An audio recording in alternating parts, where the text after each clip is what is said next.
ये आज जिला बार एसोसिएशन द्वारा और सभी वकीलों के द्वारा डिप्टी कलेक्टर को एक ज्ञापन दिया है, जो देश के गवर्नमेंट ऑफ इंडिया के लिए भेजा गया है, जिसमें ये कहा गया है कि जो एक ड्राफ्ट तैयार किया है वकीलों का खिलाफ, इसको कहते हैं कि 2025 अधिवक्ता संशोधन अधिनियम, इसका विरोध करते हुए एक ज्ञापन सौंपा है और काम काज दिन भर ठप रखा है।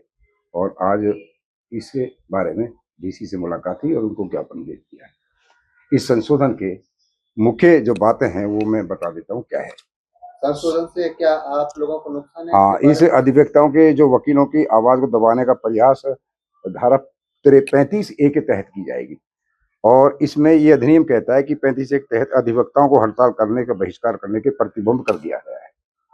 और इसे गलत इसलिए है क्योंकि संविधान के अनुच्छेद 19 और अनुच्छेद 21 में जीवंत और स्वतंत्रता का अधिकार है, जो अभिव्यक्ति का अधिकार, बोलने का अधिकार, उस पर पाबंदी लगा दी गई। खास बात यह है कि इसके प्रभाव अधिवक्ताओं को अन्याय के खिलाफ बोलने से रोका जाएगा।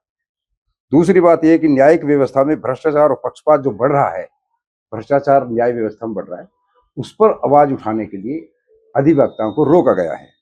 अधिवक्ताओं को संवैधानिक अधिकार खतरे में पड़ जाएंगे।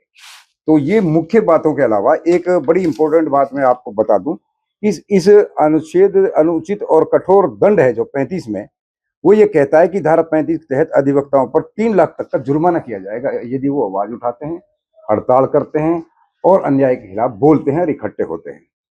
और उस पर जुर्माना के तौर पे 3 लाख, जो व्यावसायिक कदाचार है, जो प्रोफेशनल मिसकंडक्ट है, उसके तहत उसके खिलाफ एक कठोर दंड दिया जाएगा और उसके खिलाफ कार्रवाई की जाएगी। सरकार ने ये ड्राफ्ट तैयार किया है जिसका सख्ती से देश भर में विरोध हो रहा है और इसके आर्थिक रूप से वकीलों को कमजोर करने की ये एक कार्य तैयार किया गया है।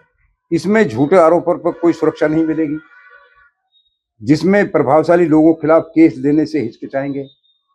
दूसरा ये, अगर किसी अधिवक्ता के खिलाफ झूठी शिकायत पाई जाती है तो शिकायत पर 50,000 जुर्माना लगाया जाएगा, लेकिन वो उस पर लगाया जाएगा। लेकिन वकीलों के खिलाफ जो आवाज उठाएगा, जो उसके खिलाफ जो गलत कामों के खिलाफ, तो वकीलों के खिलाफ कार्य तैयार करने का ड्राफ्ट सरकार ने तैयार कर दिया, जिसका सख्ती से विरोध किया गया है। अगर सरकार ने ये संशोधन वापस नहीं लिए तो अगला कदम आप लोगों का क्या? अगला कदम देशव्यापी, जाहिर है जहां से रिपोर्ट से आ रही है देश से, बार काउंसिल ऑफ इंडिया और bar council Punjab and Haryana और हमारे सारे जिले के अलावा हरियाणा प्रदेश के वकील इसका विरोध कर रहे हैं। जगह जगह पर इसको विरोध प्रदर्शन हुए हैं और उन्होंने अपनी अपनी ये बातें लिखित रूप में केंद्र सरकार को भेज दी गई कि इसकी यदि पास कर दिया गया तो वकीलों के हितों की रक्षा नहीं हो पाएगी और जो न्याय प्रणाली पैरालाइज हो जाएगी, वकील काम करना बंद कर